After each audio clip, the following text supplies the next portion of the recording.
ఎకరం భూమి నీళ్లు పారేందుకు గంట సమయం సరిపోతుంది.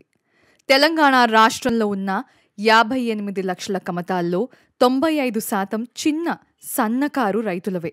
వాళ్లంతా ఎకరం, 2 ఎకరాలు, 3 ఎకరాల లోపు భూమి ఉన్నవాళ్లే. అంటే 3-4 గంటల కరెంటిస్తే సరిపోతుంది. ఇది ఇప్పుడు అమెరికాలో ఓ టీవీ ఛానల్లో కరెంటుపై పీసీసీ అధ్యక్షుడు రేవంత్ రెడ్డి చేసిన వ్యాఖ్యలు. కరెంటుపై రేవంత్ రెడ్డి మళ్లీ అవే విషపు వ్యాఖ్యలు అయితే చేస్తున్నారు. అవే కుట్రలు చేస్తున్నారు.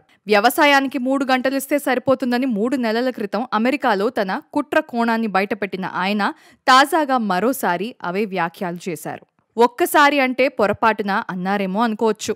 కానీ అదే మాట మళ్లీ అంటే అది పొరపాటు కాదు, కుట్ర అనే స్పష్టమైంది. తాజాగా ఓ టీవీ ఛానల్ చర్చలో పాల్గొన్న రేవంత్ రెడ్డి వ్యవసాయానికి 3 గంటల కరెంట్ సరిపోతుందని తేల్చి చెప్పేశారు. గత జూలై 10న అమెరికాలో జరిగిన తానా సభల్లో పాల్గొన్న ఆయన తెలంగాణ వ్యవసాయానికి 3 గంటల కరెంటు చాలని చెప్పిన విషయం తెలిసిందే. ఆ సమయంలో రేవంత్ పై రాష్ట్ర రైతాంగమంతా ఆగ్రహం వ్యక్తం చేస్తుంటే కాంగ్రెస్ పార్టీ నేతలు తమ నాయకుడి మాటలను వక్రీకరించారని బుకాయించే ప్రయత్నం చేశారు.